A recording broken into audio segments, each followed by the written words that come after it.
Assalamualaikum warahmatullahi wabarakatuh.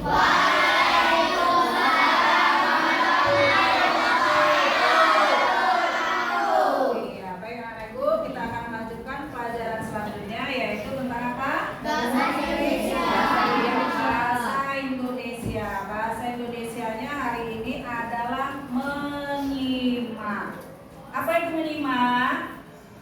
Apa menyimak? Mendengarkan dengan sungguh-sungguh dengan apa yang ibu bacakan nanti. Setelah itu ibu akan bertanya dengan kamu dan kamu harus menjawabnya. Atau nanti misalnya kalau ibu suruh ceritakan kembali apa yang ibu bacakan tadi, berarti kamu harus menceritakannya. Baiklah anak-anak ibu, sekarang coba kamu lihat buku bahasa Indonesia kamu, perhatikan dan akan ibu bacakan. Kamu dengarkan dulu, benar-benar dengarkan ya, supaya kamu bisa menceritakannya kembali apa yang ibu bacakan. Nah ini dia cara menyimak. Baiklah, dengarkan ya, betul-betul dengarkan ya. Legenda Putri Komodo. Pada zaman dahulu di Kepulauan Komodo tinggallah seorang pria bernama Empu Najo dan istrinya Lea. Mereka tinggal di Teluk Loh Lawi di Gilimana. Di sana, Empu Najo terpilih menjadi kepala desa.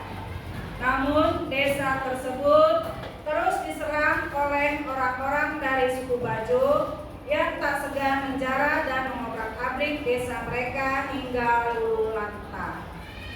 Setiap kali ada serangan, warga desa memilih mundur ke gunung. Namun, mereka tak bisa menyembunyikan kesedihan dan hati yang berkeping-keping ketika kembali melihat desa mereka yang hampir rata dengan tanah. Berusaha tetap tegar setegar karang. Suatu hari, Empu Najo mengumpulkan penduduk desa dan mengumumkan, "Wargaku, kita harus pindah dari tempat ini. Suku Bajo akan terus menyerang kita. Marilah kita menetap di gunung. Hutan bisa memberi kita makan. Kita juga bisa merawat kebun, menanam pohon buah, dan berburu kijang dan babi hutan yang melimpah." Mereka menyebut desa mereka Najo untuk menghormati pemimpin mereka. Di malam terakhir ketika meninggalkan Loh Lawi, istri Empu Najo, Lea, mengandung. Ketika desa baru mereka selesai dibangun, Lea siap untuk melahirkan buah hatinya. Dia merasakan sakit luar biasa. Masalahnya desa ini tidak memiliki dukun bayi. Dengan berat hati, Empu Najo sendiri yang membantu Lea melahirkan bayi mereka. Ketika itu, angin menari-nari membawa masuk daun-daun di luar melalui jendela dan mengelilingi Lea. Wajah Lea bersinar seperti bulan purnama. Kemudian Empu Najo terkejut. Dia merasa ada sesuatu yang aneh. Sungguh aneh. Lea melahirkan seorang bayi laki-laki dan seorang kembaran perempuan yang bentuknya jauh dari manusia.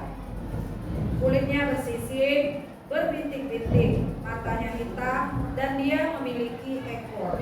Empu Najo menatap anak perempuannya yang sangat mungil. Namun penampakannya seperti kadal raksasa yang berkelana di sabana di batas desa. "Anakku laki-laki," kata Empu Najo ragu-ragu sambil menatap istrinya. Tapi sayangnya ruh sudah meninggalkan jasad Lea. Empu Najo harus berlapang dada ditinggalkan belahan hatinya. Dia bertekad untuk membesarkan sendiri kedua anaknya dan memberi nama bayi laki-lakinya Sigerong dan anak perempuannya Ora. Dia memberi mereka makan susu kambing dan madu. Dua-duanya tumbuh dengan cepat. Tapi jauh sebelum Gerong bisa berjalan, Ora sudah menjelajahi jalan di luar rumah dan memanjat pohon. Meskipun susu masih bisa memenuhi rasa laparnya, dia mulai tertarik pada ayam-ayam milik tetangga. Tetangga mulai mengeluh kepada Empu Najo. "Aku akan memberimu daging," katanya pada Ora. "Tapi kamu tidak boleh menyerang kambing atau ayam warga." Meski Ora tidak lagi mengganggu ternak warga, dia tetap menjadi buah bibir penduduk desa. Mereka Mereka curiga ada komodo yang tinggal bersama mereka di desa. Untungnya ayah dan kakaknya tetap melindungi orang dan menunjukkan kasih sayangnya. Malahan, si Gerong lebih suka bermain dengan adiknya daripada dengan anak-anak lain. Dua bersaudara ini memanjat pohon bersama atau mengejar kalkun ke dalam hutan.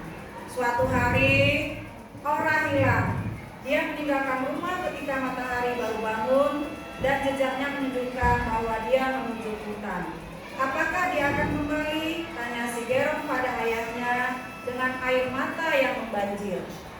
Ya, jangan khawatir, dia akan kembali.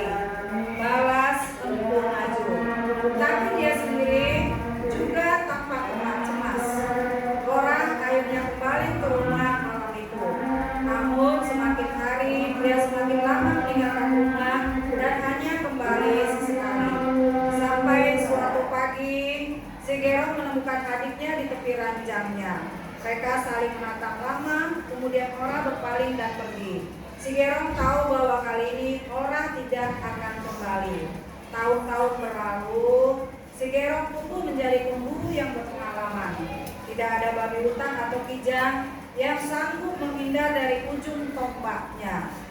Suatu hari si Gerong sedang berburu di tepi hutan dekat dengan sabana ketika ia mendengar suara gemerisik di dekat sungai.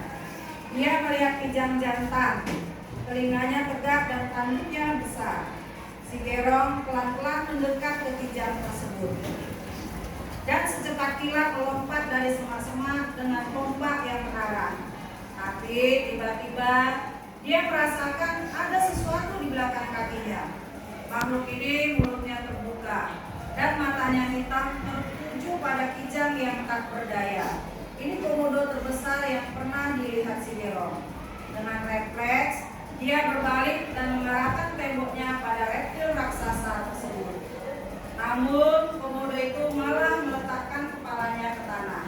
Tiba-tiba pula berdiri di depannya sosok seorang perempuan. "Letakkan tombakmu, anakku," kata perempuan itu padanya.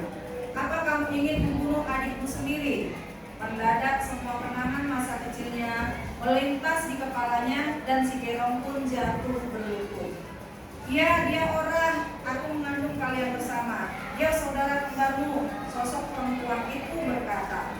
Setelah itu, Gerong pun berpisah dengan adiknya. Si Gerong menuju desanya dan Ora menuju sabana. Semenjak hari itu, si Gerong dan orang-orang di desanya memperlakukan komodo dengan baik. Kadang raksasa itu berkelana ke sekitar hutan, memakan babi hutan, kijang, dan hewan lain yang ada di sana. Jika ada komodo menjadi terlalu tua untuk mencari makan sendiri, warga desa akan memberi makan seolah-olah komodo itu darah daging mereka. Nah, ini dia ya. Ini merupakan sebuah legenda. Nah, kalau legenda ini ceritanya nyata apa tidak? Nyata apa tidak?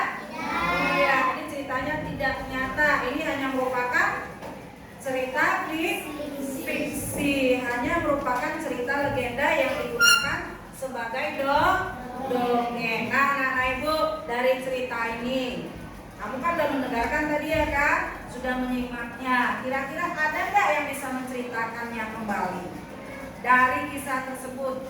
Ada nggak? Siapa? Oke, Aura. Sini Aura, boleh ceritakan dulu apa yang dibacakan tadi. Kalau Aura dengar, Aura boleh ceritakan. Yuk. Assalamualaikum warahmatullahi wabarakatuh. Waalaikumsalam warahmatullahi wabarakatuh. Lawan komodo bekerja dan Lea melahirkan anak kembar berusia 7 tahun. Setelah Lea tiada dan komodo hilang, si Gerong menemukan komodo raksasa. Warga pun menghormati komodo, seolah komodo itu adalah mereka sendiri. Iya, terima kasih ya Aura. Kasih tepuk tangan buat Aura. Ini ya ceritanya tadi, ya kan? Seorang raja, 2 orang pasang suami istri melahirkan anak kembar, 1 laki-laki 1 perempuan. Tetapi anak perempuannya Jadi apa? Jadi apa? Iya, jadi seekor komodo, ya kan? Berburu ke hutan. Setelah dewasa dia pula yang diburu oleh abangnya sendiri, ya kan gitu ya kan? Tapi abangnya dilarang oleh ibunya bahwa itu adalah adiknya, ya kan? Akhirnya bagaimana? Dilepaskanlah adiknya tadi hiduplah di hutan. Nah, akhirnya warga menganggap komodo itu sebagai darah dagingnya. Jadi komodo-komodo yang tua pun akhirnya diberi makan kalau sudah bisa tidak mencari makan sendiri. Oke, tadi udah cerita nih. Sekarang siapa yang bisa menceritakan watak daripada tokoh-tokoh tersebut? Ya, boleh Kalita. Assalamualaikum warahmatullahi wabarakatuh.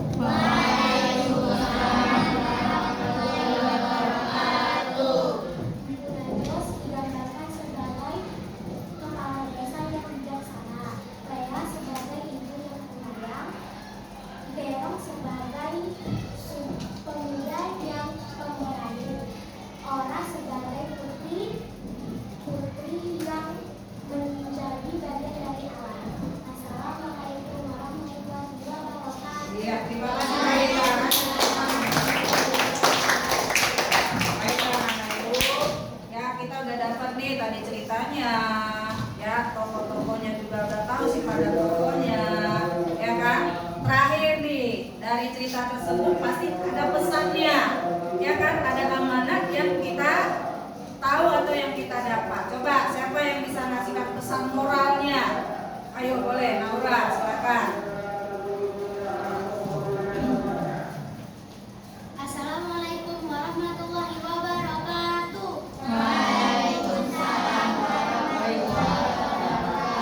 Setelah mendengarkan dan menyimak dari cerita legenda Putri Komodo, ada sebuah moral yang harus kita ketahui, yaitu 1. Pentingnya kasih sayang dan pengorbanan dalam keluarga. 2. Keberanian dan tulus hati. 3. Membuktikan cerita tidak selalu benar-benar terjadi, melainkan sebagai dengan untuk menyampaikan pesan dalam sebuah legenda dengan tidak nyata. Wassalamualaikum warahmatullahi wabarakatuh. Iya, terima kasih Naura. Ya, jadi anak ibu pesannya di sini ya bahwa sebaiknya kita hidup itu walaupun berdampingan dengan hewan yang tinggal di habitat yang sama, kita harus berlaku baik. Iya, bukan saling rebutan enggak, tetapi kita harus berlaku baik. Walaupun kita tinggal hanya dengan hewan, kita juga nggak perlu memburunya, ya kan, menjadi pemburu atau menyakiti hewan-hewan tersebut. Nah, jadi anak-anak ibu itu harus ingat pesan tersebut. Ya, kita harus hidup itu harus saling berdampingan, tidak boleh mau menang sendiri. Mungkin ini aja pada hari ini.